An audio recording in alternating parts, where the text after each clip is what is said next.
Bismillahirrahmanirrahim. Assalamualaikum warahmatullahi wabarakatuh. Yang terhormat Bapak Suwalji STMT dan Bapak Muhammad Miftah Fahri SKPMPD selaku dosen mata kuliah Sistem Operasi dan teman-teman sekalian yang berbahagia. Perkenalkan, saya Ardianto selaku moderator yang akan memandu kegiatan diskusi kita ke depannya.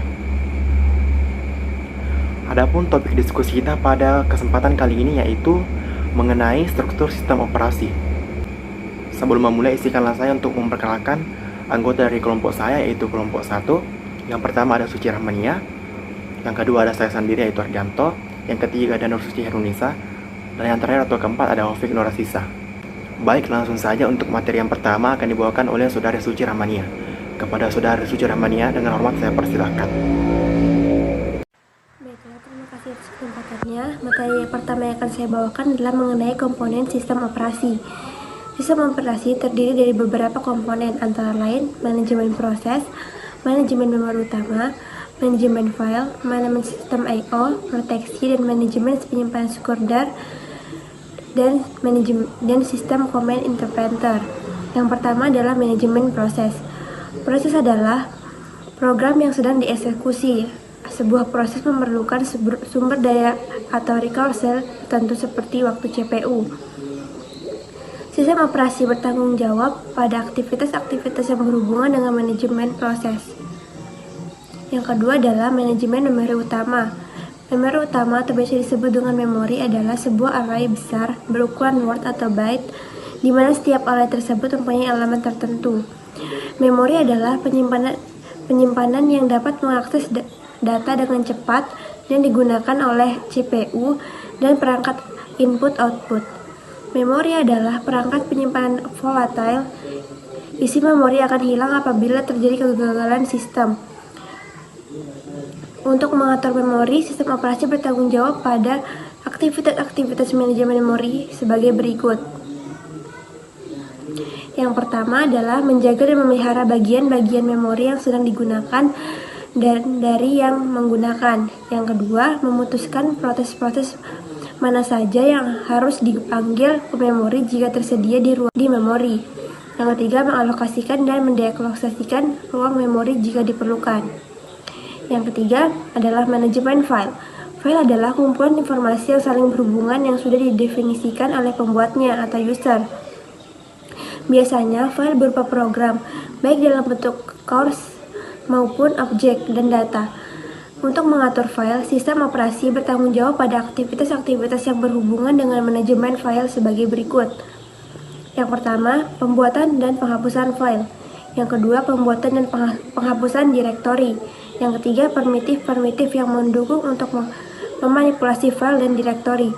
D. Yang keempat, pemetaan file ke memori sekunder. Yang kelima, backup file ke media penyimpanan yang stabil. Yang keempat, manajemen input-output. Sistem operasi bertanggung jawab pada aktivitas-aktivitas sistem input-output sebagai berikut. Yang pertama adalah sistem buffer charging.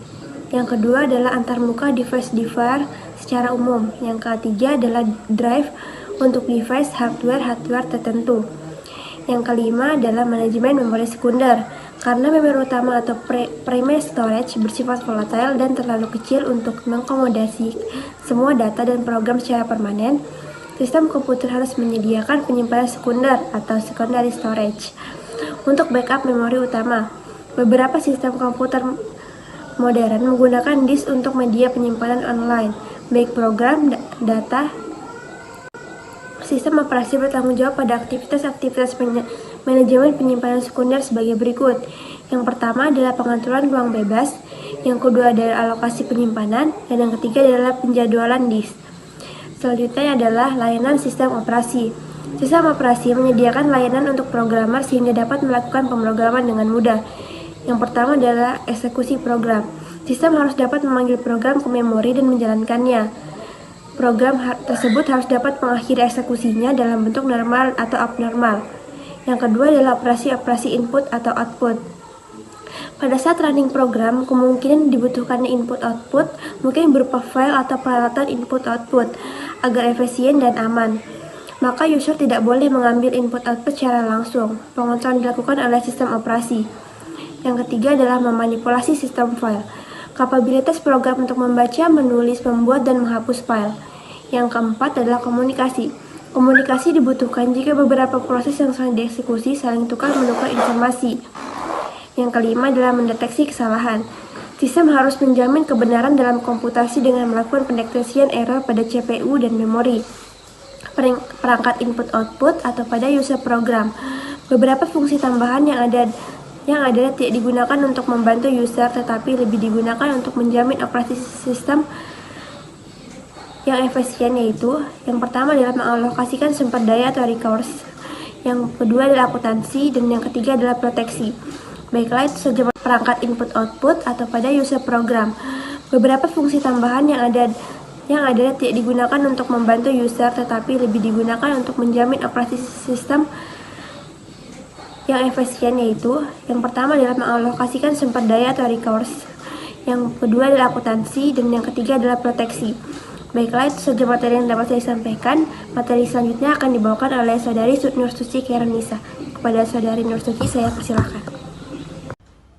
Baik, terima kasih atas kesempatannya. Saya akan melanjutkan pembahasan materi, yaitu bagian C, sistem CAL. Secara gamblang, sistem CAL atau biasa dikenal sebagai syscall adalah sebuah instruksi mirip dengan instruksi add atau jump. Pada tingkat tinggi, sebuah sistem CAL adalah cara sebuah program pada level user yang meminta pada sistem operasi untuk menjalankan sesuatu untuknya. Sistem CAL ini menyediakan antarmuka antara program yang sedang berjalan dengan sistem operasi. Sistem CAL biasanya tersedia dalam bentuk instruksi bahasa assembly. Pada saat ini, banyak bahasa sistem CAL menyediakan antarmuka antara program yang sedang pemrograman yang digunakan untuk menggantikan bahasa assembly sebagai bahasa pemrograman, sehingga CAL dapat langsung dibuat pada bahasa tingkat tinggi seperti bahasa C dan C++. Terdapat 3 metode yang umum digunakan untuk melewatkan parameter antara program yang sedang berjalan dengan sistem operasi, yaitu yang pertama, melewatkan parameter melalui register. Yang kedua, menyimpan parameter pada tabel yang disimpan di memori dan alamat tabel tersebut dilewatkan sebagai parameter di register. Dan yang terakhir, pass atau menyimpan parameter ke stack oleh dan pub atau mengambil isi stack yang dilakukan oleh sistem operasi. Pada dasarnya, sistem CAL dapat dikelompokkan dalam 5 kategori, seperti yang dijelaskan pada subbab di bawah ini. Kategori yang pertama ada kontrol proses. Hal-hal yang dilakukan adalah yang pertama mengakhiri atau end dan membatalkan atau abort. Yang kedua mengambil atau load dan eksekusi atau execute. Yang ketiga membuat dan mengakhiri proses. Yang keempat menentukan dan mengeset atribut proses. Yang kelima wait for time. Yang keenam wait event atau signal event. Dan yang ketujuh ada mengalokasikan dan membebaskan memori. Contohnya, sistem operasi pada MS-DOS atau MS-DOS menggunakan sistem single tasking yang memiliki command interpreter yang akan bekerja pada saat start. Karena single tasking, maka akan menggunakan metode yang sederhana untuk menjalankan program dan tidak akan membuat proses baru. Sistem operasi Unix dapat menjalankan banyak program. Selanjutnya yaitu kategori yang kedua, manipulasi file. Hal-hal yang dilakukan adalah yang pertama, membuat dan menghapus file.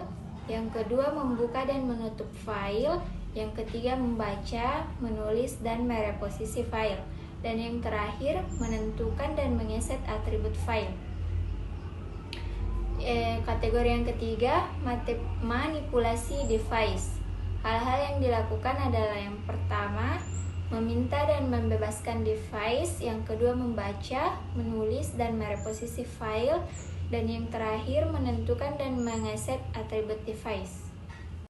Kategori yang keempat ada informasi lingkungan. Hal-hal yang dilakukan adalah yang pertama, mengambil atau mengeset waktu atau tanggal, yang kedua mengambil atau mengeset sistem data, dan yang terakhir mengambil atau mengeset proses, file atau atribut device.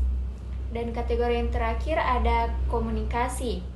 Hal-hal yang dilakukan adalah yang pertama, membuat dan menghapus sambungan komunikasi. Yang kedua, mengirim dan menerima pesan. Dan yang terakhir, mentransfer status informasi. Selanjutnya, ada dua model komunikasi. Yang pertama yaitu message passing model, atau informasi yang saling ditukarkan melalui fasilitas yang telah ditentukan oleh sistem operasi.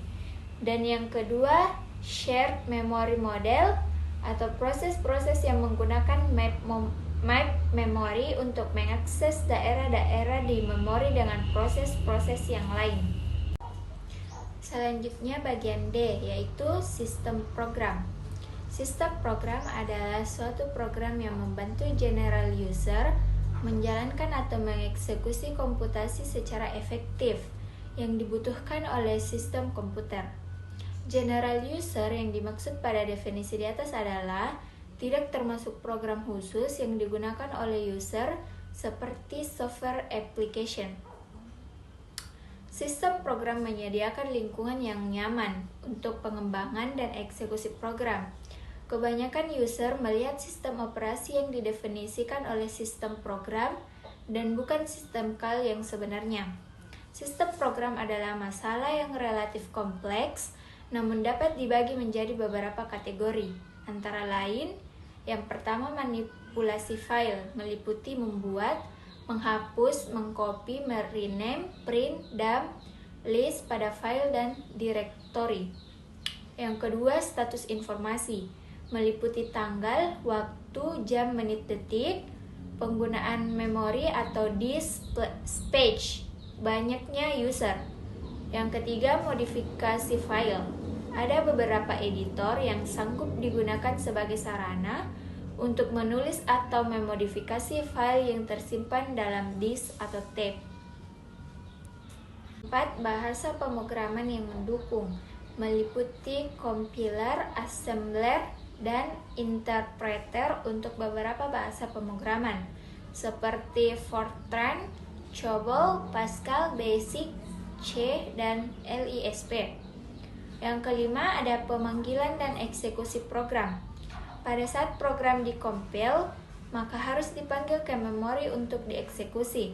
Suatu sistem biasanya memiliki absolute loader, melokasikan loader, lineage editor, dan overlay loader. Juga dibutuhkan debugging sistem untuk bahasa tingkat tinggi.